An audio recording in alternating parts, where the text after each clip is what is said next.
말씀 보겠습니다. 사도행전 6장 8절에서 15절까지 합독하겠습니다.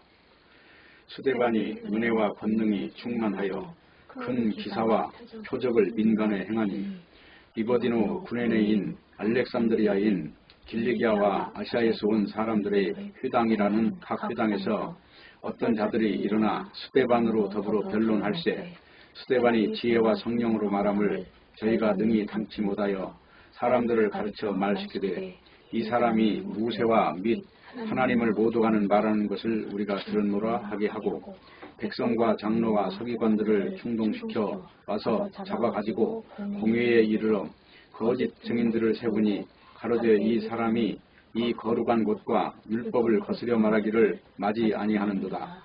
그의 말에 이 나사렛 예수가 이곳을 헐고 또 모세가 우리에게 전하여 준 규례를 고치겠다 함을 우리가 들었노라 하거늘 공회 중에 앉은 사람들이 다 스데반을 주목하여 보니 그 얼굴이 천사의 얼굴과 같더라. 아멘. 기도하겠습니다. 하나님 아버지, 오늘도 말씀 앞에 저희를 불러주심을 진심으로 감사를 드립니다. 말씀을 통해서 말씀의 그 본 내용이 무엇인지 그 진리를 분별하고 하나님의 나라와 의를 온전히 옷 입는 귀중한 시간이 되게 하여 주시옵소서. 세상 것들이 떨어져 나가는 시간이 되게 하여 주시옵소서. 예수님의 이름으로 기도합니다. 아멘. 오늘 사도행전 제20강입니다. 제목은 성령으로 행하는 스데반입니다. 지금 사도행전 6장 이제 8절에서 15절까지 읽었는데요. 이 6장이 나오기 전에 5장에 가면 이제 제자들과 그 당시에 그 유대인들이 뭐가 다른가 하는 것을 다루고 있어요. 그러니까 성전이라고 하는 말을 제자들은 바로 예수님의 그 몸이 성전인 것과 그리고 예수님이 승천하시고 난 뒤에는 성령을 받은 사람들이 성전인 것을 믿은 반면에 당시에 종교에 잡혀있던 그 종교인들, 그러니까 제사장이라든가 또는 사두개인이라든가 그런 사람들은 이제 시기심이 가득했다는 거예요. 왜냐하면 그것은 내용을 모르고 껍데기를 들고 그 껍데기를 이제 내용처럼 알았다는 것입니다. 그 내용이 이제 5장 17절에 보면 이렇게 나와 있어요. 대제사장과 그와 함께 있는 사람, 즉 사두개인의 당파가 다 마음에 시기가 가득하여 일어나서 사도들을 잡아다가 옥에 가두었더니, 지금 이런 내용이 지금 말씀을 영적으로 듣느냐, 그 내용을 그 손을 예를 들어서 달을 가리키면은 달을 보느냐 손가락을 보느냐 이 차이와 같은 것이죠. 그래서 이제 성경에는 성령 받은 사람을 이제 인간으로 이야기를 하고 있고요. 성령 받지 않은 자는 결국은 성경에서 말할 때 보면 가라지라든가 껍데기라든가 전혀 어떤 본질이 없는 그저 그냥 안개라든가 이런 걸로 이야기를 한다는 것입니다. 그렇기 때문에 성경책에서는 중요한 것을 다룰 때마다 항상 이게 진짜냐 가짜냐 이 문제를 굉장히 심도 있게 다룬다는 것이죠. 그래서 진짜 인간이고 가짜 인간이 있다는 것입니다. 그래서 진짜 인간은 이제 어떻게 행하는 걸 보면은 진짜 인간인가 가짜 인간인가를 알 수 있다는 거예요. 진짜 인간은 이제 오늘 이제 6장에 나와 있는 대로 8절에 보면 스데반이 은혜와 권능이 충만했다 그러잖아요. 이 은혜와 권능이 충만했다 하는 것은 육으로 사는 인간이 아니라는 것이죠. 이제 영적으로 산다는 거예요. 그래서 로마서 8장 11절에 보면 이렇게 나와 있어요. 예수를 죽은 자 가운데서 살리신 이의 영이 너희 안에 거하시면 그리스도 예수를 죽은 자 가운데 살리신 이가 너희 안에 거하시는 그의 영으로 말미암아 너희 죽을 몸도 살리시리라 그렇게 되어 있어요. 그러니까 영적인 존재와 육적인 존재를 이렇게 구분해서 이야기를 하고 있다는 거죠. 로마서 8장 이야기 전체가 다 그래요. 로마서 8장을 한번 보세요. 로마서 8장 맨 먼저 보면 7장에 가서 쭉 이야기를 다룬 내용이 이제 옛날에는 율법이라는 남편을 섬겼는데 지금은 예수 남편한테 시집을 갔다는 걸 다루고 있어요. 그래서 지금은 옛 남편은 죽었다. 그래서 이제 남편이라는 말은 내가 의지해야 될 그 대상을 말하지 않습니까? 그러니까 이 남편이 율법이라는 남편이 있던 존재가 예수님한테 시집을 왔다는 거예요. 그 내용이 이제 7장 3절이에요. 그러므로 만일 그 남편 생전에 다른 남자에게 가면 음부라 이르되 남편이 죽으면 그 법에서 자유케 되나니 다른 남자에게 갈지라도 음부가 되지 아니하느니라. 그러므로 내 형제들아 너희도 그리스도로 몸으로 말미암아 율법에 대해 죽임을 당하였노니 그런단 말이죠. 그러니까 지금 하나님께서 의를 지정해 준 그 방향이 예수 믿는 거냐 율법 지킴이냐 이 문제를 지금 여기서 다루고 있어요. 그래서 율법이라는 남편은 죽은 것이다. 하나님의 언약은 방향을 그쪽으로 향하고 있다. 그렇기 때문에 이 남편을 두 남편으로 이야기를 하고 있단 말입니다. 그래서 이제 이 남편이 죽었다. 그러면서 뭐라고 그래요? 6절에 이제는 우리가 얽매였던 것에 대하여 죽었으므로 그랬죠. 이 얽매였다는 것이 뭐죠? 율법이잖아요. 율법. 이것에 대해서는 이 율법의 자체가 의의 기준이 되지 않기 때문에 이것에 대해서는 의미를 찾지 말라는 겁니다. 이 죽은 남편을 자꾸 살았다고 믿지 말라는 겁니다. 그렇기 때문에 어떻게 해야 되느냐? 6절이에요. 이제는 우리가 얽매였던 것에 죽었으므로 율법에서 벗어났으니 이러므로 우리가 영의 새로운 것으로 섬길 것이요 의문에 묵은 것으로 아니할지니라. 그러니까 율법을 지켜서 의롭다함을 얻을 육체가 없다고 하는 내용을 계속 다루고 있으면서 지금 7장에 와서 이 문제를 다루잖아요. 지금 6장에서는 뭘 다룹니까? 로마서 6장에서. 예수님이 십자가에 죽으심으로 우리가 의를 얻었어. 그래서 예수 믿으면 우리는 세례받은 사람이 된 거야. 옛사람이 아니야. 이제 그 옛사람은 죽은 거고 이제 새로운 존재로 다시 태어난 거야. 그 능력은 어디서 오느냐면 예수님이 십자가에 다 이루신 그 언약을 성취하신 것 때문에 된 거야. 그걸 6장에서 다룬단 말이죠. 그래서 6장 2절 정도 보시면 이런 나와요. 그럴 수 없느니라 죄에 대하여 죽은 우리가 어찌 그 가운데 살리요. 그러니까 죄에 대하여 죽었다는 거는 우리가 죄인이냐 아니냐 이 문제가 율법을 가지고는 모른다는 거예요. 이제 예수님이 십자가에 죽어서 다 이루었느냐 아니냐 하는 이 문제를 가지고 의의 척도를 삼겠다는 거죠. 그래서 3절에 가면 그래요. 무릇 예수 그리스도 합하여 세례를 받은 우리는 그의 죽으심과 합하여 세례를 받은 줄 알지 못하느냐 그랬잖아요. 예수님과 합했다는 것은 믿었다는 거죠. 예수님을 믿고 하나님의 언약은 예수 그리스도로 완성됐다는 것을 믿었으면 새 생명의 동력은 우리에게 나오는 게 아니라 예수님 십자가에서 나온다는 말을 지금 하는 거죠. 그 세례라는 말은 죽었다 산 거니까 결국은 예수님이 죽었다 살았잖아요. 그것을 믿으면 너도 똑같이 여겨준다고 하는 언약의 성취란 말입니다. 그래 6장에서는 바로 이 문제를 다뤄요. 그렇기 때문에 6장에서 제일 중요한 내용은 4절이에요. 그러므로 우리가 그의 죽으심과 합하여 세례를 받음으로 세례라고 하는 건 믿음이에요. 지금 세례라 하는 거는 물속에 들어갔다 죽었다 나올 때 살아나는 거니까 이거는 믿음을 요구하는 거예요. 하나님은 율법 지킴을 요구하는 게 아니라 이 믿음 안에 지금 있으면 세례 받은 자라는 거죠. 그래서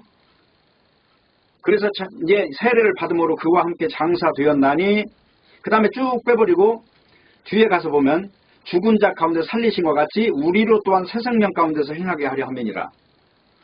새 생명이라고 하는 것은 바로 십자가에서 나온다는 동력이 지금 그 이야기를 하고 있어요. 그래서 6절에 가서 뭐라고 그래요? 우리가 알거니와 우리 옛사람이 예수와 함께 십자가에 못 박힌 것은 죄의 몸이 멸하여 다시는 우리가 죄에게 종로로 타지 아니하려 함이니 그렇죠. 다시는 이제 죄라고 하는 것에 무릎 꿇을 이유가 없다는 거죠. 왜냐하면 죄라고 하는 건 사망을 맺히게 하는 그 세력인데 그게 없어졌으니 사망이라고 하는 것이 없어졌기 때문에 죄 역시도 그 동력이 끊겼다 하는 것입니다. 전기선이 끊겼기 때문에 불이 안 들어온다는 것입니다.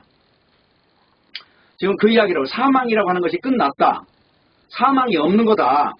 그러니까 죄라고 하는 것이 책임을 물을 수가 없어요. 왜냐하면 사망은 죄의 싹인데 사망이 없어져 있는 현장에 무슨 죄를 묻겠느냐. 다시 말하면 검찰이 기소를 하는데 피고인이 죽어버렸어요. 그러면 어떻게 공소권 없음으로 끝나는 거예요. 죽었기 때문에 없어진 거다. 동력이 사라진 거다. 걸고 넘어갈 것이 아무것도 없어져 버렸다. 그 말을 지금 하고 있는 것입니다. 6장은 이걸 다루고 있어요. 그러면서 7장이 넘어가면 뭐를 다룰까요? 이제 7장에 딱 넘어가면 이 형제들아 내가 그러면서 이 말이 나오는데 여기 앞에다 한 가지 더 써야 될 내용이 있어요. 그런즉이라는 말을 여기다 써야 되는 거예요. 그런즉 형제들아 법 아는 자들한테 내가 말하는데 법 아는 자들은 누굽니까? 유대인이죠. 너희들 지금 법 지키면 의로운 줄 알고 있는데 너희들 법 잘못 알고 있는 거야. 지금 그 말이에요. 내가 분명히 말하는데 율법은 사람의 남편이 있는 여인이 살아있을 때만 그것이 유효한 거야. 결혼식을 했어도 남편이 죽었으면 이혼이니 뭐니 이런 절차 없이 시집가도 되는 거야. 지금 그 말을 하는 거죠. 그래서 지금 예수 믿는 사람한테는 율법이라는 남편은 죽은 것이다. 그 말을 지금 하고 있는 거예요. 그러면서 뭔 말을 하고 있느냐? 이걸 이야기하려고 한다니까요. 6절. 이제는 우리가 얽매였던 것에 대하여 죽었으므로, 그죠? 이미 관계가 정리가 됐으므로 그 말이에요. 이 법이 살아있는 게 아니라 법이 죽은 법이라는 거예요. 아무 의미가 없다. 그 이야기를 지금 하고 있는 거예요. 죽었으므로 율법에서 벗어났으니, 그 말은 옛 남편한테서 지금 벗어났죠. 의의 기준은 율법이 아니라는 게 확실해졌죠. 벗어났으니 이러므로 우리가 영의 새로운 것으로 섬기라 그랬죠. 영은 우리 육신 가지고 지키니 안 지키니 이거 말하지 마라. 이건 부활의 실체 안에 들어가면 우리라고 하는 이 육이라는 건 의미가 하나도 없어. 이제 지금 그 말을 하는 것입니다. 그러면서 이 말이 끝나고 나면 8장으로 딱 넘어가요. 그러면서 지금 7장에서도 아까 형제들아 하는 앞에 뭐가 붙어야 된다고 그랬죠? 그러므로 그런즉 이게 붙어야 된다고 그랬죠? 8장도 똑같아요. 8장 1절에 보면 그러므로 이 말 나왔죠. 그럼 그러므로라는 건 뭐예요? 7장에서 지금까지 했던 말을 근거로 해서 내가 또 말한다 그 말이죠. 그러므로 예수 안에 있는 자에게는 정죄함이 없다는 말은 무슨 말이에요? 율법이라고 하는 게 힘을 못 쓴다는 거죠. 예수 그리스도 안에 들어가서 이미 십자가로 완성된 그것을 하나님께서 원하는 것은 믿으라는 거죠. 성경은 계속 믿음을 강조하니까.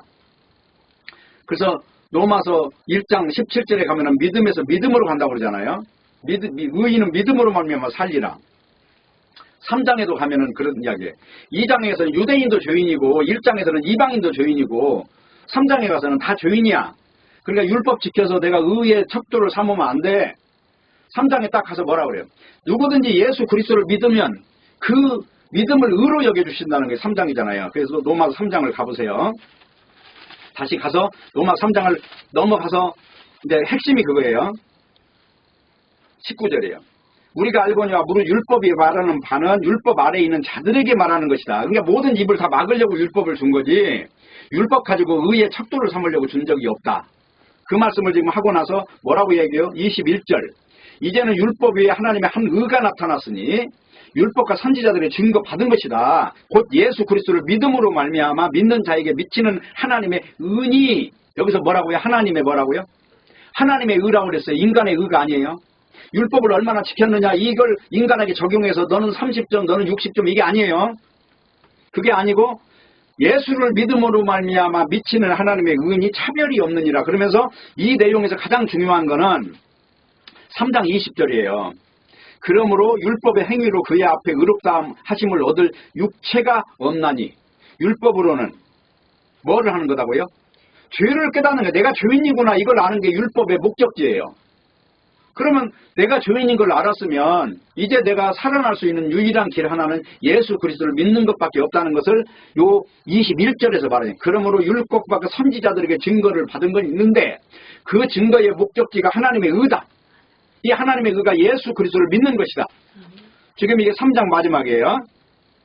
그러면서 25절이에요. 이 예수를 하나님의 그의 피로 인하여 믿음으로 말미암아 화목 제물로 세우셨으니 화목 제물이라는 건 하나님과 중간에 화평하게 하는 요 다리를 만들어 주셨으니 그 말이에요.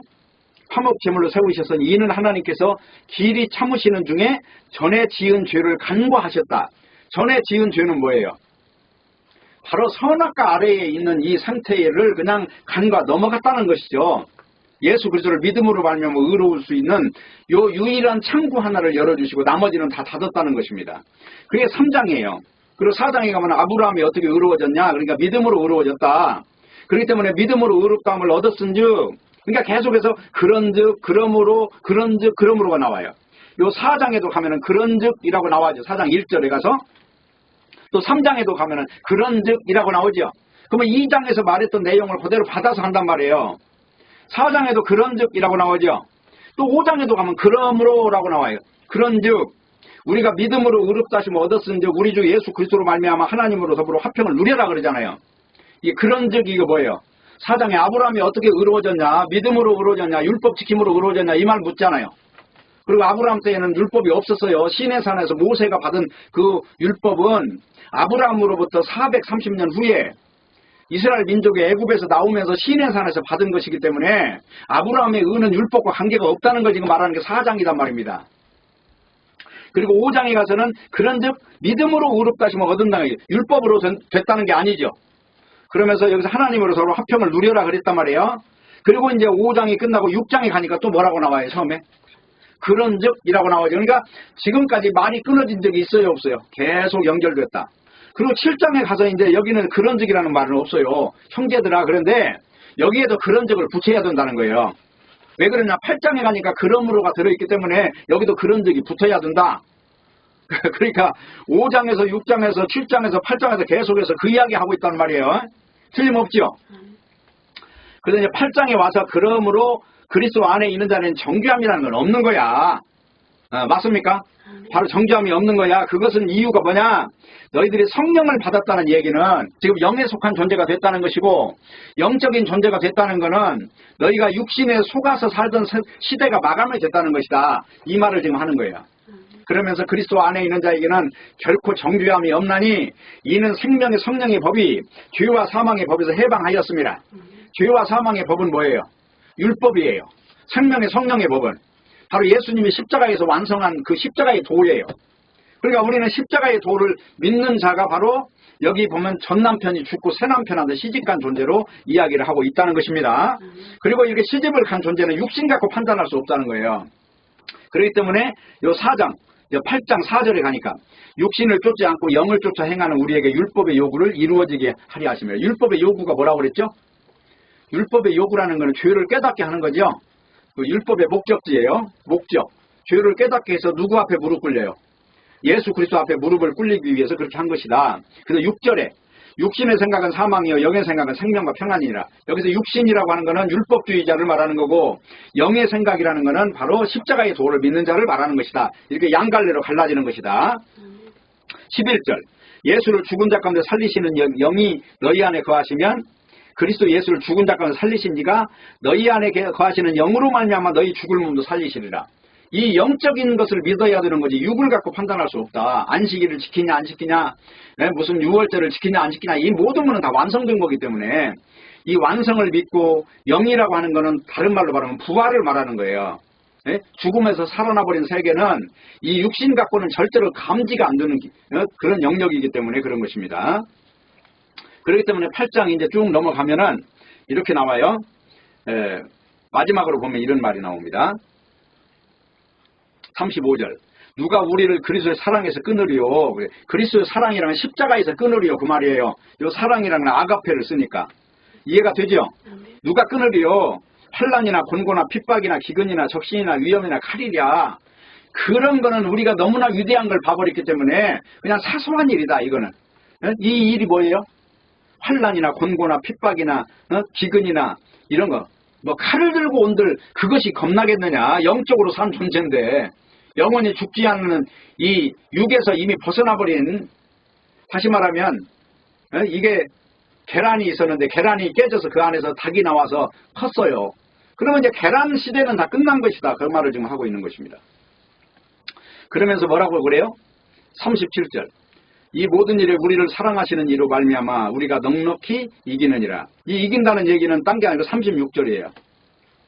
기록된 바 우리가 종일 주를 위하여 죽임을 당케 두며 도사를 양같이 여김을 받았나이다 함과 같으니라. 종일 주를 위하여 죽임을 당는다는 것은 영적 세계에 들어오니 이 육적 세계에서는 날마다 핍박을 받고 고난을 당하더라. 그럼에도 불구하고 그 일이 너무나 위대하기 때문에, 예를 들자면 내가 로또 복권이 500억짜리가 당첨이 됐어요. 그러면 지금 오늘 하루 내일 이틀 정도 굶고 있는 거는 문제도 아니다.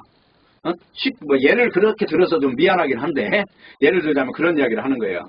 그러면서 여기 38절 보면은 내가 확신하노니 사망이나 생명이나 천사들이나 권세자들이나 현재일이나 장래일이나 능력이나 높음이나 기품이나 다른 아무 피조물이라도 우리를 우리 주 그리스도 예수 안에 있는 하나님의 사랑에서 끊을 수 없으리라.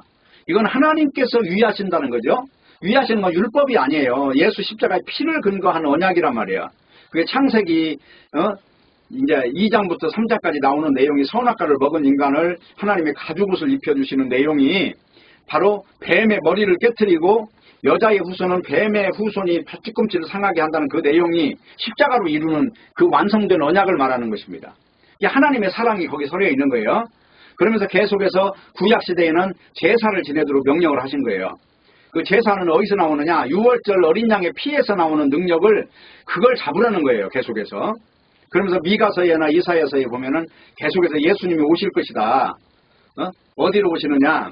유다의 후손으로 온다는 것이죠. 창세기 49장에 바로 이렇게 예언이 되어 있다는 것입니다.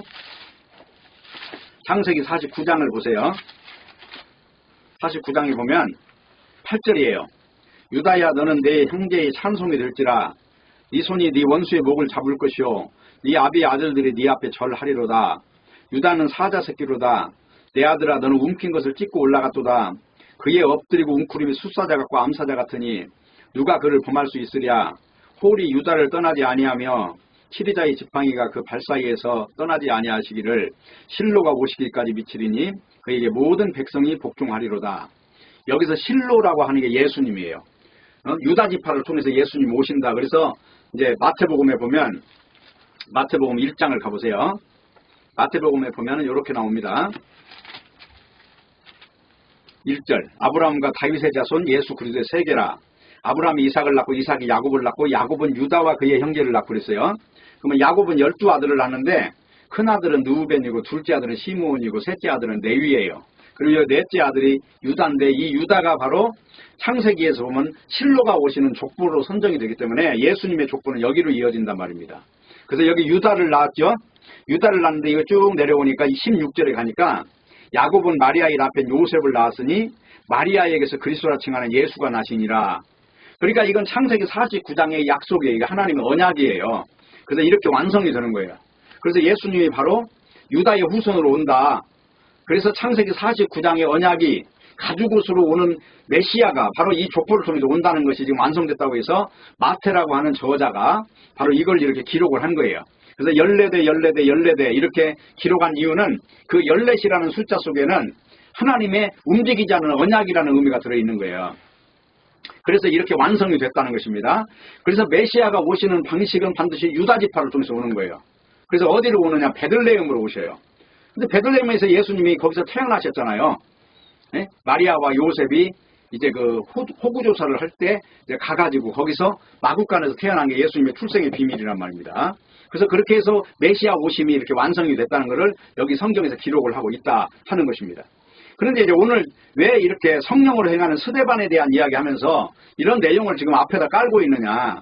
그것은 스데반이라는 사람이 지금 영으로 행하는 사람이란 말이에요. 다시 말하면 율법주의자가 아니다. 그래서 지금 우리가 읽었던 사도행전 6장 마지막 절부터 사실은 이걸 어디까지 읽어야 이해가 되냐면 7장 마지막까지 읽으셔야 이해가 돼요. 여기 마지막 6장 마지막 가면은 뭐라고 그래요? 공회 중에 앉은 사람들이 스데반을 주목하여 보니 그 얼굴이 천사의 얼굴과 같더라 그랬죠. 근데 여기 7장 마지막 절에 딱 가면 뭐라고 그래요?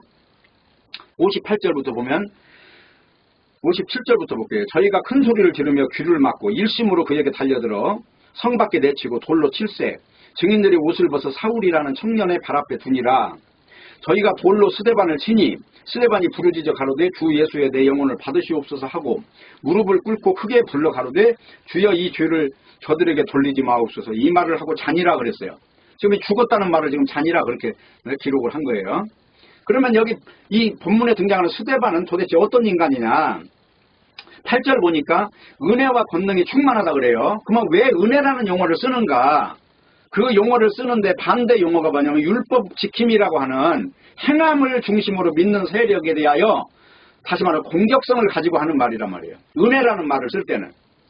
당시에 그 유대인들은 한마디로 하나님을 너무너무 사랑한 거예요. 겉으로 볼 때는. 예? 그래서 율법을 아주 목숨 걸고 지키고 지금 이 회당에 지금 여기 보면 많은 무리들이 왔다는 거예요. 여기 앞에 보니까. 뭐라고 나와요? 여기 리버디노, 구레데인, 알렉산드리아, 길리기아, 아시아의 유선살 회당이라는 각 회당에 다 모여 있는데 그때 스데반이 그 회당 중에 한 군데서 지금 변론이 일어난 거란 말입니다. 그러면 이 사람들은 행함을 중심으로 해서 율법 행함을 중심으로 해서 신앙화된 사람들이에요. 이 사람들을 지금 공격하기 위해서 여기 보면 은혜가 충만하다는 말을 쓰는 거예요. 은혜와 뭐가 충만하다고요? 권능이 충만했다. 권능이라고 하는 거는 다른 말 다 빼버리고 죽음을 이기는 힘을 말하는 거예요. 왜? 부활의 능력을 가지고 있기 때문에 죽음 같은 거는 그냥 강을 건너가는 식으로 건너간다. 지금 그 말을 하고 있는 것입니다. 특별히 스데반의 얼굴이 천사같이 빛났다고 그랬죠. 근데 여기 이제 스데반 설교를 쭉 이 7장을 보면은 뭐가 나오냐면요. 여기 7장 9절 보면 여러 조상이 요셉을 시기하여 애굽에 팔았더니 하나님이 저와 함께 계셔. 여기서 요셉하고는 함께 계셨고 그 조상들의 형제가 팔아버린 이들은 오히려 요셉의 적군이었다는 걸 지금 말하고 있는 거예요. 그리고 광야에서 조상들의 신앙이 뭐냐? 모세가 40대 때 형제의 생각이 났고 80세 때 부름을 받았고 그 후로 40년간 백성을 인도했다. 이걸 다루고 있는데 7장 39절에 보면 이런 내용이 나와요. 우리 조상들이 모세에게 복종치 아니하고 거절하여 그 마음에 도리어 애굽으로 향하였다. 이제 그 조상들의 신앙이라고 하는 것이 도대체 뭐냐 이걸 지금 드러내고 있는 거예요. 너희들이 그토록 목숨 걸고 신앙생활을 한다고 하는데 너희나 너희 조상이나 똑같은 존재들이야. 진짜 하나님의 뜻이 뭔지를 모르고 껍데기만 자꾸 붙들고 있는 존재들이야. 이걸 좀 드러내고 있는 거예요. 그러니까 성경책에 이 사도행전을 보면은 바울의 설교도 나오고 베드로 설교도 나오는데 가장 길게 나오는 설교가 이 스데반 집사 설교입니다. 그러면 스데반이 지금 강조했던 내용이 뭐 때문에 이렇게 길게 나왔을까? 이 앞부분에 보면은 아나니아와 삽비라 가짜 신앙이 무엇인가를 드러내고 그 다음에 사도들의 신앙이 무엇이고 왜 사도들과 그 사사건건이 유대인들은 부딪혀야 되는가 그 내용을 좀 다루고 있잖아요. 사도행전에서. 그러면서 이 신앙은 법이 아니야. 법이 아니고 이미 법에서 자유를 얻은 존재들이 걸어가는 길이고 그리고 사실은 법을 지킨다고 해서 의인이 되는 게 아니야. 법이라고 하는 것 앞에서는 의인이 되는 게 아니라 죄인으로 드러나야 되는 거야. 이 문제를 지금 다루고 있다는 것입니다. 그래서 솔로몬의 성전도 마찬가지라는 거예요. 솔로몬이 성전을 지었는데 하나님은 그 성전 안에 거하지 않는다는 거예요. 지금. 왜 그러냐? 하나님은 성전보다 더 크신 하나님인데 너희 인간들은 그 하나님을 거대한 하나님을 성전에 가두고 있어. 너희들의 생각이 좁아져서 하나님을 지금 너희들이 그 광대하신 하나님을 너희들이 감지를 못하고 있는 거야. 지금 그걸 지적하고 있는 거야. 그러니까 하나님을 성전 안에다 가두고 신앙의 실체를 말하는 선지자들은 다 죽였다는 것이죠. 지금 여기 7장에서 설교하는 내용이 그거예요. 그러면서 51절에 보세요. 목이 곧고 마음과 귀에 할례를 받지 못한 사람들아 너희가 항상 성령을 거스려 너희 조상과 같이 너희도 하는도다. 그러나 지금 예수님이 왔는데도 믿지 않은 자들 너희들이잖아. 너희들이 지금 불과 얼마 전에 예수님 죽였지? 하나님의 이름으로 오신 그분 너희가 죽였잖아. 너희 실체가 바로 마귀야. 예수님도 유대인들에게 너희 아비는 마귀라고 그랬잖아요. 똑같이 지금 설교를 하는 거예요. 오늘날도 마찬가지다. 오늘날도 인간의 행함을 잡고 있는 모든 존재들에게 마귀 자식이란 말이에요. 네? 인간의 행함을 지향할 만한 그리스도 못 돼요. 행함이라고 지향할수록 그리스도는 멀어져 버리는 거예요. 우리 본질을 모르니까 행함을 들고 거기다 박수를 치는데 그 박수를 칠 문제가 아니라 이건 껍데기 잡고 있구나. 응? 지금 당장 물에 빠진 존재가 갓 쓰고 앉아있는 저하고 똑같아요. 빨리 물에서 벗어나려면 개 헤엄이라도 치고 나와야 되는데 거기서 폼 잡고 지금 앉아서 헤엄하고 있다는 것입니다. 네? 그렇기 때문에 아무리 구원의 말씀을 전해도 51절에 말한 대로 목이 곧고 마음과 귀에 할례를 받지 못한 존재들이라 이거예요. 할례 받지 못했다는 건 뭡니까? 도대체 진리를 구별하지 못한다는 것이죠. 지난번에 그랬죠. 골로새서 읽었죠. 자, 할례가 뭐고 세례가 뭔가 그 다루잖아요. 골로새서 2장에서. 자, 오늘 다시 한번 볼게요. 또. 왜냐면 이게 그래 중요하니까 이런 내용을 모르고 넘어가면 안 된다. 네? 골로새서 한번 보세요. 2장 11절. 또 그 안에서 너희가 손으로 하지 아니하는 할례를 받았으니 손으로 하지 않았다는 거죠. 할례. 그러면 뭐 손으로 하지 않았으면 뭘로 받았다는 거냐? 마음에서 일어났다는 거잖아요. 그죠? 할례를 받아니 곧 육적 몸을 벗는 것이요 그리스도의 할례니라. 그리스도는 십자가에 죽었다 사흘 만에 부활하셨잖아요. 지금 그 사람이 됐다는 거예요. 지금 새 생명을 얻은 사람이 됐다. 할례라는 건 새 생명을 가르쳐주는 것이다.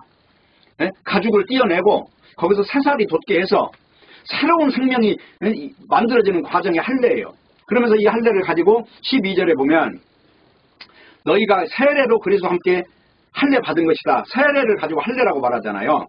세례로 그리스도와 함께 장사한 바 되고 또 죽은 자 가운데서 그를 일으키신 하나님의 역사를 믿음으로 말미암아 그 안에서 함께 일으키심을 받았느니라. 바로 이걸 할례라고 한단 말이에요. 그래서 13절에 가서 설명을 또 해요. 또 너희의 범죄와 육체의 무할례로. 범죄와 육체의 무할례는 뭐예요? 너희가 선악과 먹은 존재잖아. 그리고 너희가 선악과 먹어서 육체가 전부인 걸로 착각하고 살잖아. 근데 이것이 할례 받아야, 진짜 할례를 받으면 어떤 일이 생기느냐? 하나님이 그와 함께 살리신 것처럼 우리를 모든 죄에서 사해서 의문에 쓴 증서를 도말아 쓰고 죄하여 버리 십자가에 못 박아버리고 십자가로 승리하신 이 일을 믿게 함으로써 예수님의 진정한 승리 안에 너희가 거하는 존재가 되게 하는 거야. 지금 이 세례라는 말, 할례라는 말을 12절부터 시작해서 계속해서 어디까지 해요? 17절까지 지금 이어져 갖고 있단 말이에요. 17절 마지막으로 한번 가봐요. 이것들은 장래일의 그림자이나 몸은 그리스도의 것이니라. 장래일의 그림자인데 실체, 여기서 몸이라는 말은 실상은 그 말이에요.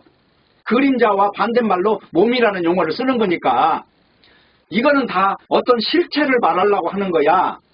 뭐 실체는 뭐냐면 그리스도의 십자가와 부활이야. 자, 그 안에서 죽음과 삶이 그 안에서 입증됐잖아.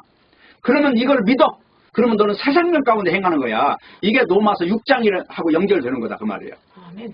네, 그래서 이제 51절에 지금 오늘 사도행전 51절에 목이 곧고 마음과 귀에 할례 받지 못한 사람들, 이 말은 뭐예요? 부활을 모르는 사람들, 믿지 못하는 사람들, 예수가 누군지 모르는 사람들을 지금 이야기하고 있는 것이다. 그러니까 54절에 보면 저희가 이 말을 듣고 마음에 찔려 저를 향하여 이를 갈거는, 그렇죠? 여기서 이를 가는 거는 뭐예요? 찔렸다는 거죠. 뭐가? 자기들이 탈로 났다는 거예요. 지금 아이고 내가 가짜네. 그러면 거기서 회개를 해야 되는데 어떻게 됐어요? 여기서 가서 돌로 쳐서 죽이는 일이 생겨나요. 끌고 나가는 거, 성 밖으로.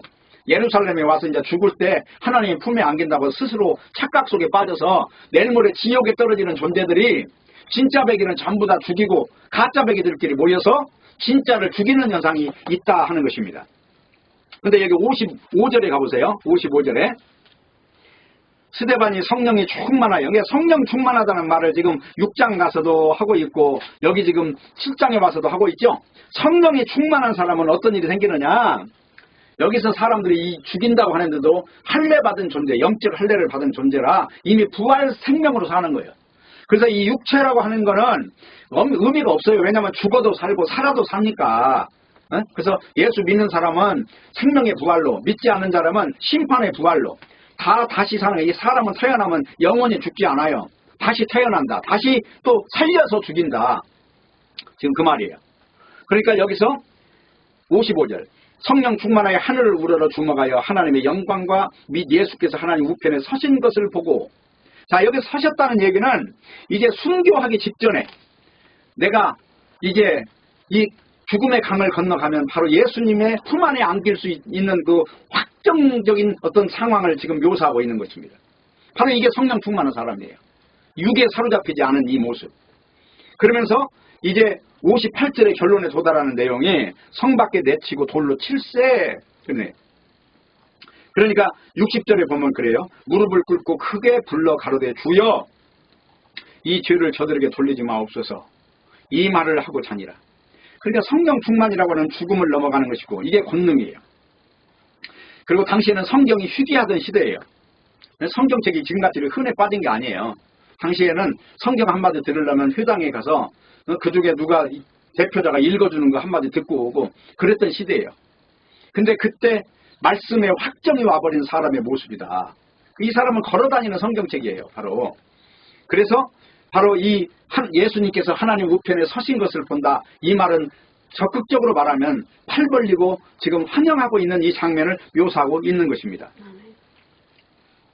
그렇기 때문에 성령 충만이라고 하는 것은 어떤 사람도 도전 못하는 힘과 건세가 아니라 죽어버릴 수 있는 용기인 것이고, 그리고 거짓과 진실을 규명하는 것이고, 영의 말씀을 분명히 붙잡고 영의 말씀 인도하는 그 길로 걸어가는 것입니다. 그래서 성령 충만이라는 것은 바로 아가페 사랑으로 사는 것을 말하는 거예요. 초월하는 거예요. 용서해주고 죄를 그들에게 돌리지 않는 것이고 죽음 앞에서 천사의 얼굴같이 빛나는 것이에요. 네? 바로 이것이 성령 충만이다. 죽음이라고 하는 것이 건드리지 못하는 자. 그래서 고린도전서 15장에 보면 이런 말이 나옵니다. 성령 충만한 사람, 말씀 안에서 완전히 확정이 된 사람은 고린도전서 15장 55절에 보면 사망아 너의 이기는 것이 어디 있느냐, 사망아 너의 쏘는 것이 어디 있느냐, 사망에 쏘는 것은 죄요 죄의 권능은 율법이라. 근데 이 다 사망이 없어져 버리면 죄도 없어진 거고, 죄가 없어지는 건 율법의 정죄가 없어져 버린 거예요. 바로 이 상황에 있는 거예요. 그래서 57절, 우리 주 예수 그리스도로 말미암아 우리에게 이김을 주시는 하나님께 감사하리로다. 우리한테 이김을 주셨다는 건 뭐예요? 우리에게 영원한 승리, 죽어도 승리, 살아도 승리, 망해도 승리, 흥해도 승리. 바로 이것을 하나님께서 예수 그리스도 안에 있는 십자가 구속의 권능으로 주셨다고 하는 것입니다. 바로 이것을 누리는 것을 일컬어서 성령 충만이라고 하는 것입니다. 행복이란 무엇일까요? 진실을 바로 알게 된 것에서 오는 것이, 오는 감정을 행복이라고 그래요. 지금 스데반 집사는 죽어가지만 이와 같이 아름다운 죽음은 없어요. 모든 인생의 죽음은 그야말로 파멸이고 냄새나는 것이지만 이 죽음처럼 찬란한 죽음이 어디 있겠습니까? 그래서 오늘 본문에서 우리가 알아야 되는 것은 성령이 들어있는 사람만 진짜 인간이라는 거예요. 네? 옛날에는 성령이 성전에 있다면 지금은 성령이 신자의 마음에 계시는 거예요. 그래서 고린도전서 3장에 보면 이렇게 나옵니다. 3장에 보면 16절이에요. 너희가 하나님의 성전인 것과 하나님의 성령이 너희 안에 거하시는 것을 알지 못하냐. 지금은 하나님이 성전에 계시는 게 아니라 우리 신자의 육체 속에 거하시는 거예요. 네? 그 부활의 영으로 지금 함께 하시는 거예요. 그걸 영으로 산다 하는 것입니다. 그렇기 때문에 우리가 육으로 사는 인생이 있고 영으로 사는 인생이 있다 하는 거예요. 그래서 진짜 인간은 눈에 보이지 않는 존재인 것이고, 가짜 인간은 눈에 보이는 건물의 의미를 두고 어떤 조직의 의미를 두고 어떤 세상이 인정해주는 그 방식에다 박수를 보내고 있는데, 진짜 인간에는 그런 것에 관심이 없다는 것입니다. 그래서 가짜 인간들은 눈에 보이는 건물로서 성전과 십계명 돌판에 근거한 율법을 포기하지 않고 사수하고자 하는 것이고, 그리고 진짜 인간은 눈에 보이지 않으신 분이 직접 관여하기 때문에 그는 스스로 걸어가는 길도 자신이 모르지만 어떤 힘에 이끌려 가는 거예요. 그것을 베세메스로 가는 소라고 성경은 이야기를 하고 있습니다. 그러면 가짜는 뭡니까? 가짜의 특징은 눈에 보이는 것을 얼싸안고 포기하지 않는 습성을 가지고 있어요. 그게 가짜예요. 진짜라고 하는 것은 뭐예요? 눈에 보이지 않는 어떤 가짜들이 인정하지 않는 방향에서 어떤 뭔가가 보이는 사람들, 그 사람들이 진짜 인간이라고 하는 것입니다. 여기서 고린도 후서 6장 16절을 봅니다. 하나님의 성전과 우상이 어찌 일치가 되리요? 우리는 살아계신 하나님의 성전이라. 이와 같이 하나님께서 가라사대 내가 저희 가운데 거하며 두루 행하여 나는 저희 하나님이 되고 저희는 나의 백성이 되리라 하셨느니라. 이렇게 기록되어 있어요. 여기 보면 하나님의 성전과 우상이 어찌 일치되리요? 라고 지금 말을 하고 있어요. 우리들에게 상식적인 면에서 건물로서의 성전과 건물로서의 우상 신전이 분명히 이거는 구별이 돼야 되는데, 이 세상 눈에 보이는 인간들은 풍요의 신을 믿기 때문에, 다시 말하면 죽음이라고 하는 것에 걸려 있다는 거예요. 그래서 육체를 가지고 항상 잣대질을 하기 때문에 이 사람들은 이걸 규명할 수 없다, 그것입니다. 가장 중요한 거는 우리는 건물로서의 성전됨을 우기지 말고 살아계신 하나님의 성전이 나 자신이라는 것을 분명히 인지해야 되는 것이고, 요 인지를 한다면은 똑같이 일치성이 나타나야 돼요. 성경에서 믿음도 하나요, 주도 하나요, 성령도 하나요, 하나님도 한 분이라는 거예요. 똑같은 색깔로 나타나야 된다는 거예요. 그 똑같이 나타난다는 건 무슨 말입니까? 자, 하나님이 우리한테 비를 내려주셨어요. 자, 여기 우리 집에도 비가 내리고 저쪽 집에도 비가 내리면 그 비는 똑같은 비가 내린다는 거예요, 지금. 그런데 지금 여기 사상 자체가 약간 다른 사람들은 비가 다르다고 표현하는 것입니다. 그렇기 때문에 이게 하나냐 아니냐. 그래서 하나를 가지고 지금 여기 고린도 전서 아까 말한 3장에서 말하는 것도 마찬가지예요. 사도 바울이 받은 성령이나 지금 여기 고린도 교회가 받은 성령이나 똑같아야 되는데 뭔가 다르다는 거거든. 지금 너희들이 받은 성령은 성령이 아니야. 그러면 너희들은 말씀 안에서 진정으로 본래 진면목을 보지 못한 사람들이야. 그렇기 때문에 고린도전서에서는 계속해서 그들의 믿음이 잘못됐다는 것을 따지고 있잖아요. 그 내용이 뭐예요? 어떤 사람은 아볼로파, 바울파, 베드로파, 예수파 다 나눠져 갖고 있었던 거예요. 그리고 한마디로 그 당시에 실력 있는 자들 편에 줄을 서 있다는 거예요. 세상의 힘이 그들에게도 역시 세상이 침투한 사람들로 산다는 것입니다. 그래서 고린도 전서를 마치고 고린도 후서로 가면은 이런 말이 나와요. 너희가 믿음에 있는 거 확증하라. 그렇지 않으면 버리운 자니라. 사도 바울이 그렇게 말하는 이유는 너희들 믿음이 지금 뭔가 잘못됐어. 너희들 유대인들이 와서 적당히 짬뽕에는 설교나 듣고 이러다 보니까 너희들이 잘못되어 있는 거야. 이 말을 하는 겁니다. 결론을 내리겠습니다. 진짜 인간의 모습은요, 가짜 인간들은 몰라요. 중요한 건 그것입니다. 오늘 본문에 스데반 집사님이 복음을 전한다고 해서 그 지혜를 자기 선에서 이무들을 차용하면 안 된다는 거예요. 교회 하나 다니면서 기독교라는 간판 하나 붙여놓고 나하고 스데반하고 똑같아 이런 말 하면 안 된다는 거예요. 진짜 인간의 모습이 나타나야 된다는 거예요. 진짜 인간의 모습은 뭐예요? 이 육에 속한 모든 걸 다 떨쳐버린 존재야 바로 진짜 스데반의 모습이라 하는 것입니다. 그래서 교회라고 하는 것은 모두 다 성령을 받았다고 말할 것이 아니라 다투지 않아야 된다는 거예요. 네? 이게 진짜 복음에 대해서는 응낙할 수 있어야 되는 거고, 가짜 복음은 오늘 스데반 집사처럼 공격해서 오히려 돌에 맞아 죽는 이 적대 세력이 확인이 돼야 된다는 거예요. 이게 바로 진짜 인간이 살아가는 모습이라 하는 것입니다. 오늘 이처럼 교회라는 것은 교회라고 해서 교회가 되는 것도 아니고 조직체로서 말한다는 것도 그것도 문제가 답이 아니에요. 교회란 성령님께서 스스로 원해서 자신의 포로로 잡은 사람들을 교회라고 해요. 그래서 교회의 구성 요건은 첫 번째가 하나님의 용서를 믿은 자들이 돼야 된다는 것입니다. 그 용서를 못 믿는 사람들이 어떻게 교회가 되느냐. 오늘날 교회에서 사람 흉보고 그렇게 사람들이 무슨 세상 도덕 가지고 삿대질하고 있는 사람들이 무슨 교회냐. 그래서 교회라는 구성 조건부터가 다르다는 것을 분명히 하고, 우리가 참된 인간은 하나님에 의해서 인도함을 받는 거예요. 반드시. 진리가 저쪽에 있는데 반대쪽으로 가면서 나는 교회다 이런 소리 해봐야 의미가 없다고 하는 것입니다. 모쪼록 신앙이라고 하는 것은 살아있는 것입니다. 신앙은 이론도 아닌 것이고 어떤 누가 많이 아느냐 답을 찾는 것도 아니에요. 신앙은 답을 하나도 몰라도 본인 자체가 진리 안에 흡수되어 있는 거예요. 그걸 성령 받았다고 하는 것입니다. 모쪼록 이러한 하늘의 복이 우리 모두에게 있어지기를 진심으로 바라겠습니다. 기도하겠습니다. 하나님 아버지 감사합니다. 오늘 또 말씀을 주셨사오니 말씀과 같이 하늘에 속한 사람으로 살 수 있게 하시고 주님의 주시는 그 진리를 굳건히 해서 우리가 증거하는 증거가 땅에 떨어지지 않도록 하여 주시옵소서. 예수님의 이름으로 기도합니다. 아멘.